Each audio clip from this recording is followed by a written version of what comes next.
Greetings and welcome back to another episode of Ghettofabulous Kings of War. Today we're going to look at Game 2 of my Adepticon 2020 practice. 2,220 points, which is the oddball Adepticon point level. My Goblins versus the Order of the Green Lady. I think the scenario is called Plunder. It's like D3 plus 4 objectives you place on the board, alternating with your opponent. Maybe pillage. Either way, whatever it is, there are 6 objectives on the table, which you will see later. My list has not changed from last time because I'm pretty set on it and just kind of, I guess, more play testing and just trying to get familiar with it so I'm comfortable maneuvering it and, most importantly, not jamming myself up. The core of the army is 5 hordes of trolls with a couple rabble regiments for chaff, a couple Luggett troops for second line and backfield clearing, a fleabag troop for chaff to stop whatever is the most deadly and dangerous in the opponent's army, a couple of mincers because they're great at everything, and a giant. And then for characters, we've got Magua and Juez, the king with Jareth's Pendant because of all the trolls, obviously, and loot of Insatiable Darkness, a Wiz with Weakness, and a Wiz with Inspiring and Banechant. So it comes out 25 unit strength, 17 drops. I'm actually pretty happy with everything in it. Everything's working well. There are a couple things that, like Inspiring in this army, it's only 3 for so many units, is just on the breaking point, and it comes up as a problem sometimes, but it's just good enough to make the army functional still, and trying to add a 4th source of Inspiring, for example. I don't know where I'd take the points from. Next, my opponent's list. Order of the Green Lady. Pretty much what I expected from this guy. He's played around with the regular Kingdom of Men army, with the Brotherhood previously. This is similar to what he goes with. Lots of fast moving stuff, kind of like my last game. A horde of Order Knights with the Brew of Strength, the little vial of healing water, whatever, holy water, whatever it's called, and the Green Banner. So obviously this is like the Death Star, right? They're going to kill anything they touch in my army, especially on the charge. But even just on a counter charge, it's like 32 attacks hitting on 3s. They already have Crush 1 because of the Brew of Strength. And he's got Banechant. So, yeah, that's going to kill anything. A Horde of the Order of Forsaken with the Potion of the Caterpillar and the Sacred Water Vial thing. A Regiment of the Order of Redemption with the Blood of the Old King. So all 3 of these are pretty dangerous. Normally, I don't mind regiments of knights too much, but these guys are a little better than regular knights, and that Blood of the Old King, that really boosts their damage output on the charge.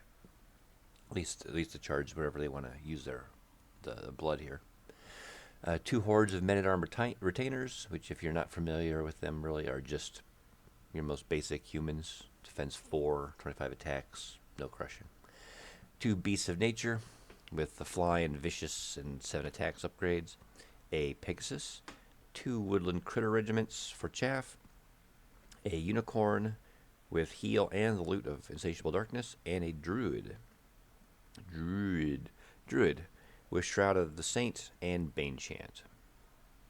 So 10 heal total, little bit of chaff, a lot of beef here for a lot of killing, and then a couple hordes of just troops for nerve, holding objectives and putting pressure on things, and these little flying monster things. So I would say overall pretty balanced, but again, lots of speed and hitty.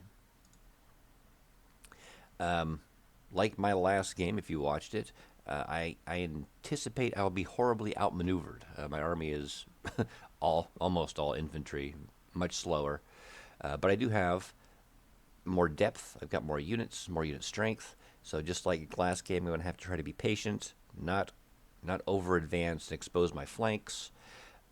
Deploying depth So his flyers don't have a place to land and can't flank me and just have to charge into the front, or I can just grind it out.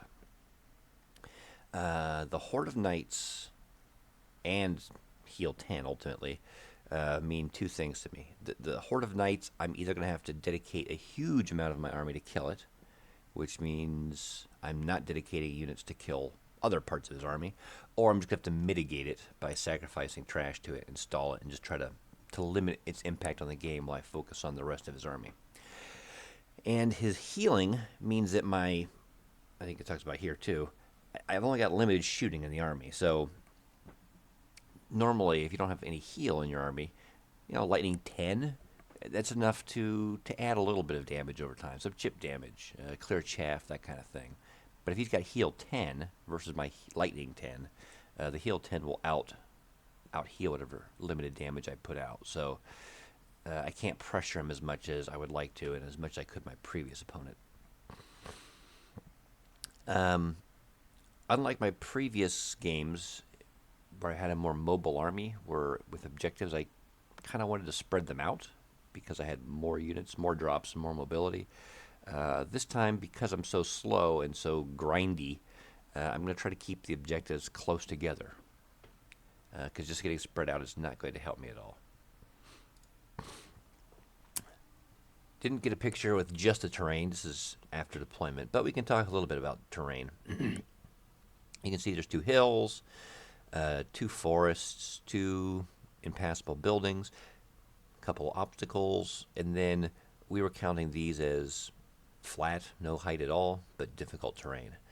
I didn't, in many ways, I thought this terrain was pretty balanced and didn't think there was too much of an advantage to one side or the other. Ultimately, I don't know if I picked sides or if he did, but I like this side more for my army, especially, but even for his too. I need something on my flank, terrain-wise, to protect me from the charges and outflanking. So with this side, you got a piece of or a difficult terrain in the middle. It's going to which would slow my army down if I deployed in it, which I don't want. And the flank is more exposed unless you go all the way out, and I wouldn't want to come all the way out to here. And even then, this flank is kind of anchored far away from everything else, all the action. On this side, this forest is pushed out a bit more, so you can see I can fit my army in pretty well with a strong second line. This will provide a little bit of cover, potentially, hopefully. I'm not planning on killing something like this Horde of Knights over here, but if I can slow them down, if I can hinder them, that's good. Or these guys, maybe. The hill is also important. I'm focusing a lot more on the hills the more I play 3rd edition. They can block line of sight, which is handy if they've got artillery and shooting. But the bonus Thunderous 1 to charge off of is very helpful. It just gives a little bit of extra oomph when you charge off. And since my guys are speed 6, mostly all these trolls and things, I get to charge against infantry a lot. So that's helpful, and it's also nice to deny it to my opponents.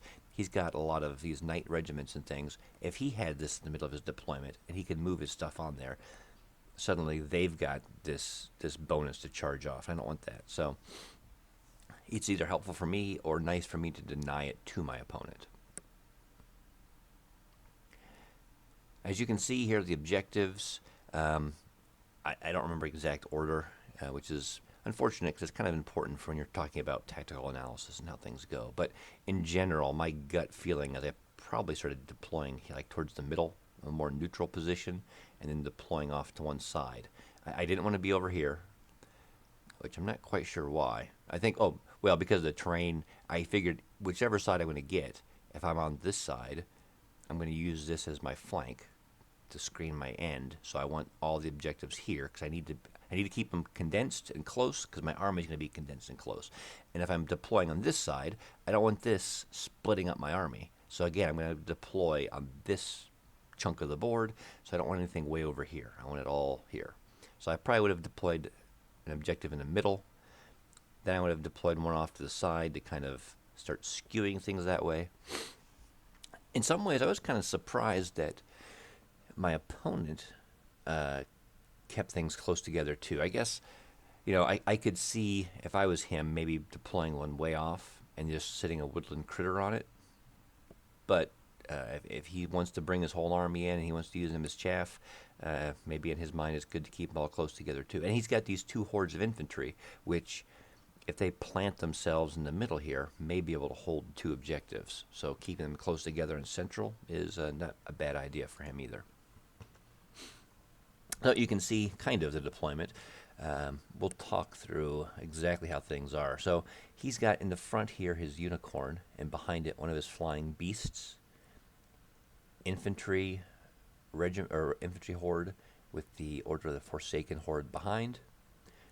Woodland critters, the other infantry horde, other woodland critters, and then the Order of Redemption, like the elite regenerating knights back here. And then way off on the side here, he's got his horde of knights. And then, I don't know, back here maybe and over here, he's got his two characters scattered throughout. On mine, we've got 1, 2, 3, 4 hordes of trolls kind of scattered throughout the middle. We've got a regiment of rabble and a mincer in the front, just kind of peppered in for spice. My weakness wizard up front. He doesn't have any shooting, and the opponent doesn't have any shooting his army, so I can kind of be a little freer with where I put my characters. Here's Magua. So again, I gotta spread out my inspiration. Magua will get the left flank. I saw these 3 flyers, and especially the Pegasus. I figured if he's got all this flying on the left flank, if they start trying to fly over this way, he can react because he's an individual, and he can actually wreck that Pegasus, I think, on the charge. He won't kill the monster, but he could put a few wounds on it, ground it. He could probably survive the counterattack, at least for a turn, from the monster. Not the Forsaken, he's not going to be able to do anything to, but so that's why I put him over here. The king is in the middle. I wasn't sure where the pressure was going to be, so he can move whichever way he needs to use his headstrong aura. Then I don't see him. That might be him there, actually. Oh, no, it's him. Here's the inspiring wizard with Bane Chant. So, inspiring scattered throughout. The guys in the back aren't inspired currently, some of them at least, but since he's having shooting, I'm not so worried about that. And the second line, because he's got so much flying, the second line is a little bit more robust than I would normally have it, with a mincer, another troll horde, the 2 Lugget troops, the troop of Fleabag Riders. I put the giant back. I find I've put him in the back quite a bit. He has a wider arc, and he can see over these units. So he makes a decent backline guy instead of sticking him on the front. At least that's how I've been using him, and I've been happy with it so far. And then this rabble regiment, I'm assuming this rabble is going to end up walking into the forest and just taking a taking a charge from this horde of knights. That's their goal. If I can hold up this, I don't know, 350-point unit with my 75-point rabble for a turn, I'm going to call that a win. My opponent gets first turn, and he takes it, as he probably should. As you can see, pretty much a general advance. This monster, his second flying monster, which I don't know if I pointed out, but it was somewhere in the middle here, taken off to the side here, trying to work the flank. These guys move up into charge range. He's using the Pegasus to screen the monster. Everything else is kind of inches up. Nothing too exciting. And the bottom of turn 1. Again, nothing too crazy. Just starting to shift around. My giant, the giant was over here trying to cover everything. It's going to be multi-purpose. It's another advantage with the speed. Since this Night Horde's not going to be here for a while, and these guys, if he wants, may charge in soon, I kind of pivoted him this turn so he can see a lot of the stuff over here. The Mincer is out of charge range, but the Troll Horde is in charge range of these flyers. This troop is going to be out of their charge range, or maybe in charge range of the Pegasus, but the monster here. So just putting in layers of depth, they can charge up to where the front of these Troll Hordes are. So trying to make options and layers that he has to consider. And slightly advancing. I got a couple units on the hill now. So if I want, I can charge off, although there's enough terrain here. I'm probably going to lose any thunderous I would benefit from. there's the indicator hand. That was just, every turn you're casting weakness with your guy, and every game I think, well, I should probably document that. I don't know how I'm going to do it, and it's really important. But ultimately, it's not that important. But I did put weakness on the Order of the Forsaken here. So now, that does impact how effective they can be in the charge.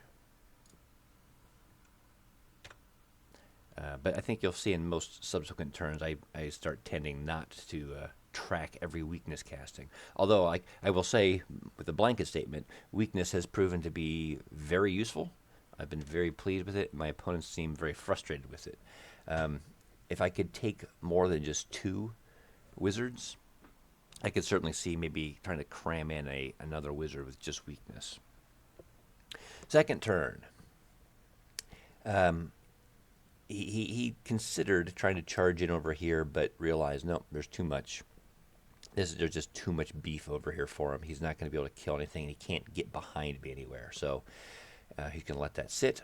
He's going to let these guys on the side come in a bit more. So now he's got the monster with the flank set up for a charge, and this cavalry horde. I don't know exactly how far their 16-inch charge range was, but they can certainly see these trolls and are in range of them. This is, pretty typical what I was expecting from his army. The forest, unlike an impassable piece of terrain, is frustrating that he can get through it, but it still helps a little bit because he can't see through it.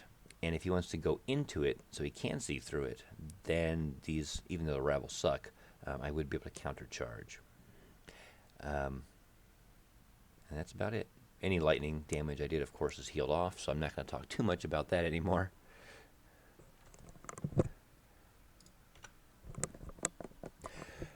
Bottom of 2, you can see, all right, now I'm trying to figure out how I'm going to shift resources and deal with this new threat. The Fleabag Riders, they can go anywhere if I want them to be as chaff. But, they can be helpful for charging sometimes. So which direction they actually initially face can open up options for me. So I turn them to the right so they can see over here, just in case something opens up from the charge. This mincer in the backfield, I start moving over. The Luggets, I start moving over. The Giant, I turn over. I think this was a mistake, and I don't know if I had any options.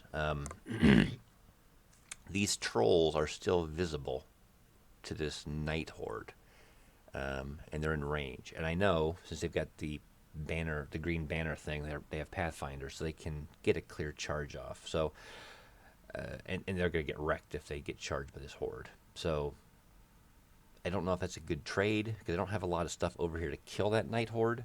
And that's an expensive thing to just sacrifice to them. I don't know what other option. I don't know if I could have backed them up and maybe hidden them for another turn.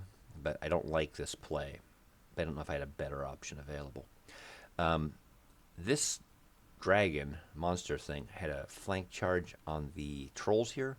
So I just moved the rabble regiment up to be equal with it. So now he can only flank charge the rabble, which I'm very happy to sacrifice. I've done a couple games now with these rabble, and they fit perfectly, and I like it a lot. It's a good use of them. When someone thinks they've got a nice flank charge set up, and they just suddenly have a rabble appear, it's like, oh, kind of depressing. So, top of 3, this is the big push turn. We talked about this later, and he said he was trying to weigh the options. He charge with everything, these flyers and stuff into here, and the stuff on the flank, or not. And his ultimate determination was the amount of stuff he has here is not going to be able to beat what I have over here, but it's pinning this extra stuff in place. I can't turn and move. As I start advancing, then I start exposing my flank and my rear. The flyers might be able to get over me, or other flank charges may appear. So he was happy to kind of leave the stuff in place, put pressure on me, move up some of his infantry anvils, and then try to overwhelm this flank, which he's probably going to do. You see the dragon does take this flank charge, Night Horde does take this frontal charge. His little woodland creatures charge my trolls just to chaff them up.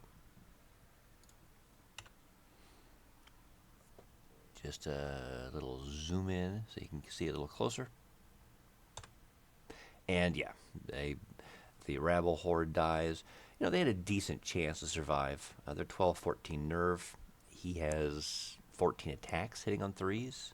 You know, crushing 2, I think, with vicious helps quite a bit. But, you know, he could have flubbed this roll with a 4 or 3 or something and let them survive. This unit was double 1 territory. And they didn't make it. So if we look here, he didn't have a lot of good options on how to turn this guy to face. And that leads into, on my turn, we get a double charge with the 2 luggets, one in the flank, which is going to be very helpful, and one in the front. The rabble counter charge. I don't really care about how many wounds they put on the knights. They're just there to stall them for a turn. The giant, I face back to the front. He'll be able to charge the knights here if I want him to. But really what I'm thinking is, if I look forward, A, this gives him more options because you can see a lot. But B, I think we'll kill this monster. And I think if I can tie up these guys with trash, like these guys for the next turn or something, I think I might be able to kill this regiment of knights. They're better than regular knights, but they're still a regiment of knights. I've dealt with them before. If I hit them hard enough, I should be able to kill them pretty quickly. And it'd be nice to get at least something off the board. This troll horde charges the woodland critters.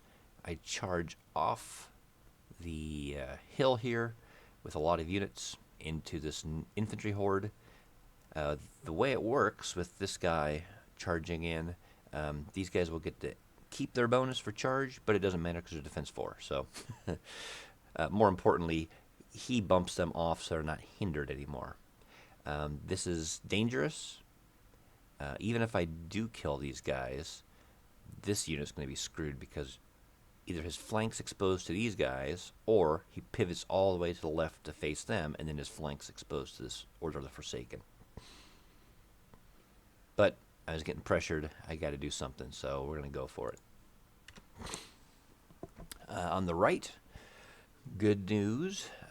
We do kill this beast here, so that's helpful. I don't know if it's in the next picture, but you'll see the woodland critters are still here. My trolls only did 4 wounds to them. That's unfortunate. That means they're going to get tied up for another turn. I don't even think these things were wavered. We did kill this infantry horde, which is good, and I just turned to the left. I would like him to charge in with this Order of Forsaken instead of having it run rampant in my rear anywhere. So that's why we set that up the way we did. Top of 4. So he does take that flank charge. I mean, it's hard to pass up. These guys have Pathfinder from the potion, so they're not hindered. They're going to wreck these guys. He charges his woodland critters, his beast of nature, into the front of this troll horde, and then the Pegasus into the flank. So kind of a gamble on his part, because none of these, the Pegasus, even the flank, doesn't hit very hard. The beast will put a few wounds on, but these trolls are uninjured, so he's probably not going to kill them. And I've got some stuff here now to countercharge with. The knights do charge into the rabble regiment, no surprise, and the Order of Redemption charges into one of my Luggate troops. I think this is the only way he could. These guys were like in the flank, and he couldn't make the angle or whatever. So, no surprise there.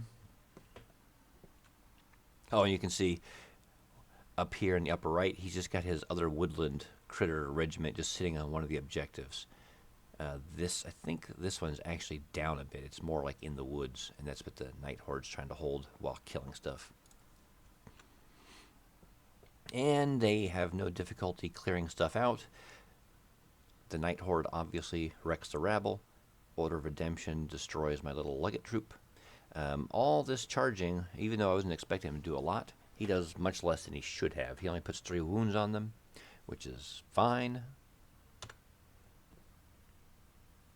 So no real success there, but you can see, you can see right up here, my troll horde that was flank charged by the Order of Forsaken is no more. So, bottom of 4. What is my plan? We're starting to run out of things here. I don't think I put any graphics in here. Oh, well, maybe I did. All right, let's take a look. What is the plan? First of all, let's look at where the objectives are. That's where the 6 tokens are. I think I can get these 3. This one I definitely can't capture. Theoretically, I might be able to lightning bolt it and just kill that unit, but they're in cover. He hasn't had them inspired. I was thinking maybe I could try to get some crafty little lightning or two and maybe get a lucky roll, but I kind of need my Bane chant to kill some of these units, which is also very important. So while it's in the back of my mind, it's going to be hard to do. This one I can hold, I think. He doesn't have stuff that can get over there. If I can kill the Order of Forsaken, I'm pretty sure I've got the beef to get this one. This one will be tough to... It's tough. It's easy for me to hold now. It'll be tough for me to hold by the end of the game, with this thing especially. The only other good thing is he's going to have to keep units on these. So if he wants to like advance this Horde of Knights, then what's going to hold this one? He's got 4 scoring units, because I'm pretty sure I can kill this one. He's got 4 scoring units, and there's 3 objectives. He doesn't have a lot of extra buffer to use, because this woodland critter unit, I'm assuming, is going to be gone. So I need to sacrifice stuff to hold the Night Horde. The Mincer, the Fleabag troop, maybe the Giant, this troop of Luggets. They can go over here and hold this Horde of Knights up. I think the Giant and the Luggets may be able to put some wounds on this Knight regiment here, the Order of Redemption.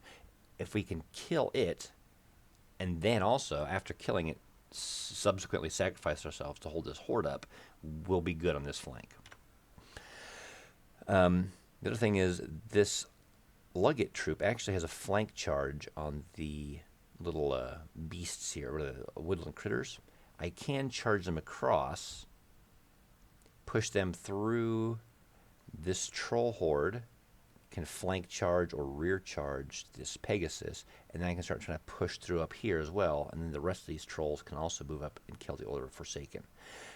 These guys are only an infantry horde. They don't have any special stuff, so I'm not too worried about them. And again, they're already on an objective. I don't know how much he wants to try to push them forward to try to capture something else and lose the one he's got. So that's what we're going to do. The first turn, Fleabag Riders run over here to try to hold up the cavalry horde. The Giant by itself charges into the regiment of knights, and I guess they didn't have a flank charge, but these Luggets do charge across to hit this woodland critter regiment. I would have preferred to double charge the knights, but the way the angles and things worked, I couldn't get the Luggets and the Giant to charge these knights, so I have to take this charge instead, which is okay, because then it frees up some of this stuff to charge differently too. It means the trolls now can countercharge this beast. Magua and Jews are somewhere in the back here, you don't see them, but they can charge the beast as well to add a few more wounds, and the trolls here can rear charge this Pegasus. So hopefully I can clear all 3 of these units out and free up a lot of my central stuff. And the top here, this troll horde is hindered, but they're going to charge Order of Forsaken here. He's on the objective, and it's, if I recall correctly, just out of 3 inches. So he's trying to make sure that I can't claim that objective. Put 5 wounds on them, and I waver them, which is good, but I believe they have headstrong, so it's not a huge deal. Oh, and this Mincer here, I run him over to keep these guys from flank charging over here. It's going to be a hindered charge. I don't think he'll take that, or if he does, it's not going to do very much damage. In the center here, we do kill the woodland critters, the beast, and the Pegasus. So now these guys reform and face forward. Only put a few wounds on the Order of Redemption. Was that 3 maybe? So that's pretty underwhelming. And with his heal and the regeneration, that means it's probably not going to stick. And yeah, nothing down here. So it brings us to top of 5. He's counter charges up here. Oh no, actually he doesn't. So he, in his mind, with seeing all this stuff, he doesn't think it's worth attacking here, because he's not going to kill him in one go. He's going to get overwhelmed. His only goal is try to charge or try to stall and keep me from getting this.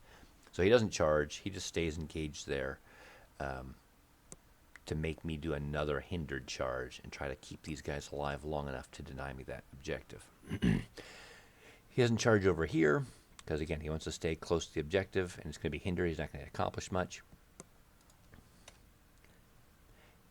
Or no, he does. He does charge there. Okay. This must have been just the beginning of the turn, showing what the setup is. He does charge down here at the knights. He counter charges into my giant. He kills the Fleabag Riders, of course. I don't know if I zoom in on that. No. But he does 13 wounds, I believe, on my giant. You know, there are 20 attacks, I think, hitting on 3s. They don't have Thunders anymore because they got hit, but I think he Bane chanted them.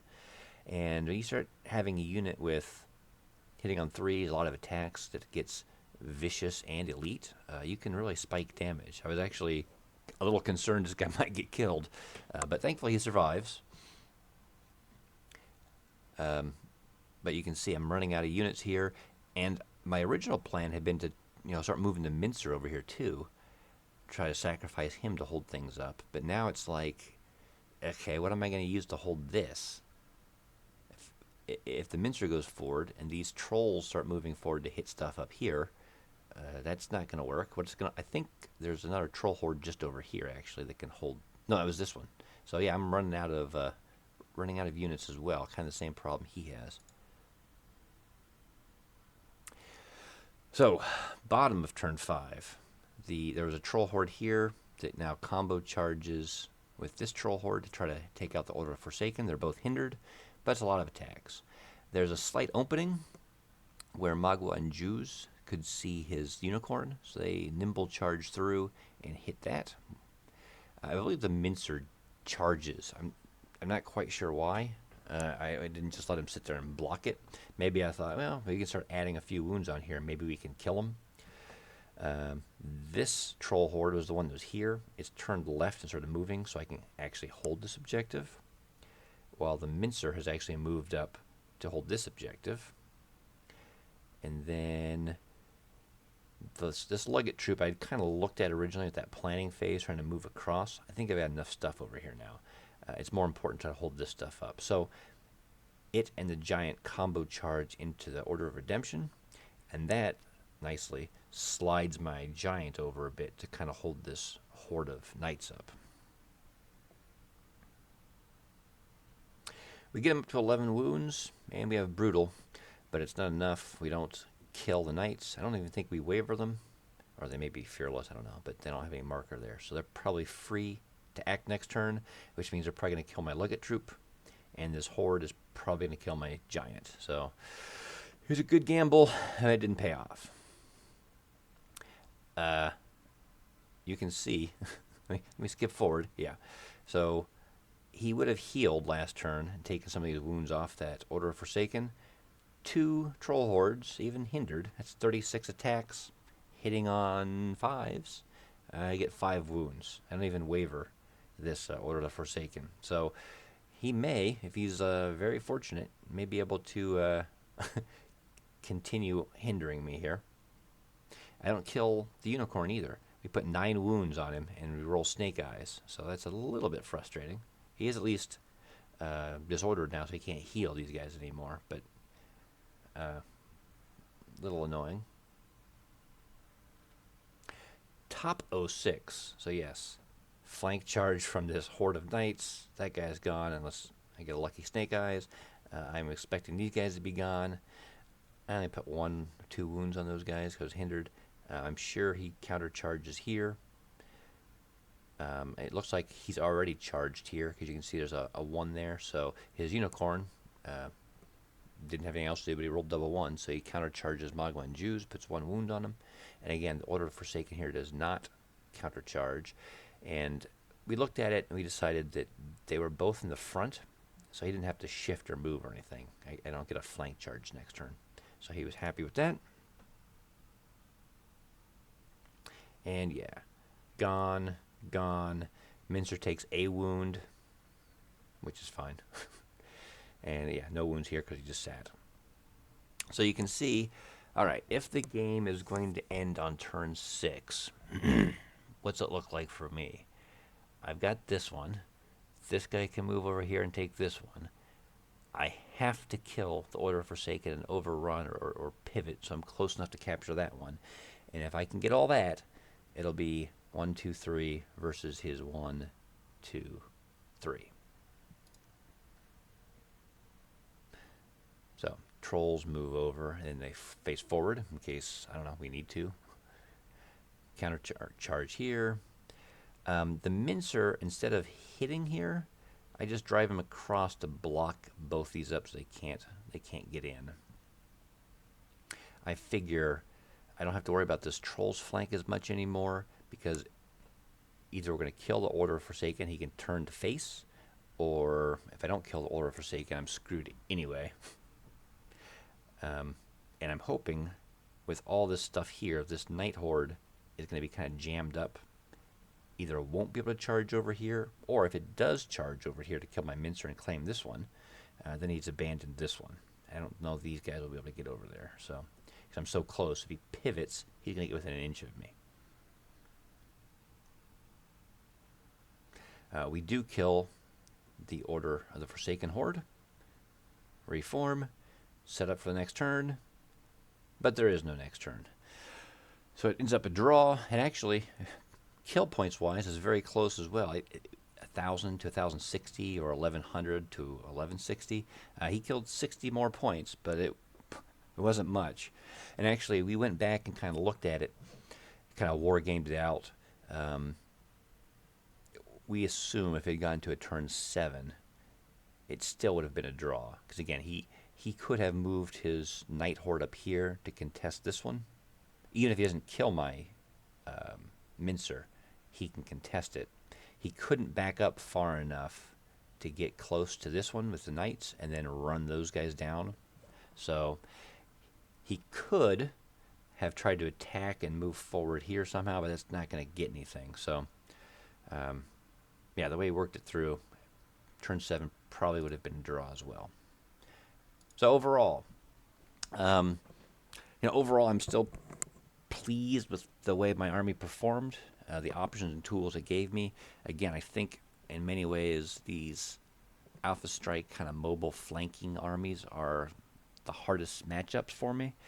In the past, I would have been hopelessly destroyed and picked apart by an army like this.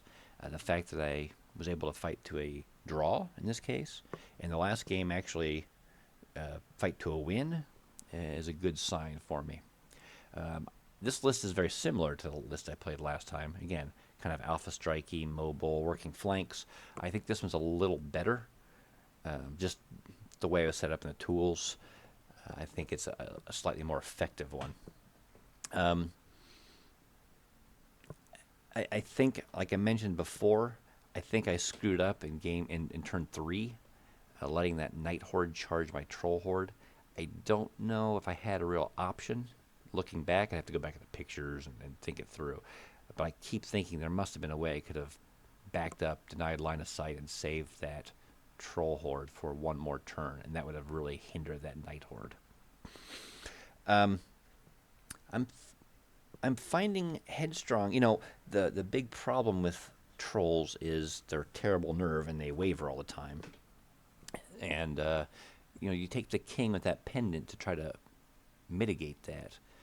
Last game I had 3 Headstrong checks. This game I didn't have any.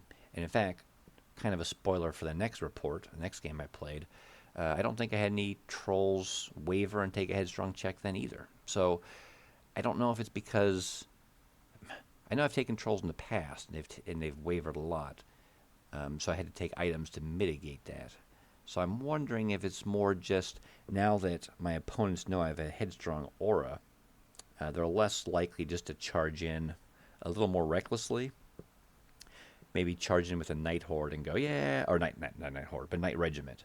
Normally, you wouldn't charge a horde of trolls or a unit like trolls with a regiment of knights because you're thinking, I'm not going to waver them, I'm not going to kill them, and then they're going to counterattack, take my thunders away, and they're going to outgrind me.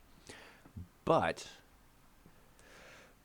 if you think you're going to waver them on your first charge, which, with a nerve of 14, you can see a night horde or night regiment doing enough wounds to do that. You might take that kind of reckless charge. But in this case, now that there's an aura of headstrong, maybe people are taking fewer of those kind of gamble on a waver charge. I don't know. It's just, I was expecting my king to do a lot of headstrong running around to get the aura where I needed it to headstrong check people, and it just isn't playing out that way. This balance of 2 Bane Chance and 1 weakness is still working out pretty well for me. As much as I like weakness, I don't know if I would want to change a Bane Chant into a weakness, because I'm casting Bane Chant constantly. And there's so much defense 5 out there that you would think all the defense or all the crushing 2 on trolls would be enough, and it is handy.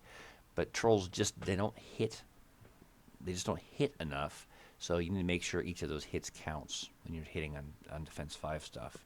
And the 2 Bane Chants, again, like I talked at the beginning, trying to ride the edge of just sufficient enough,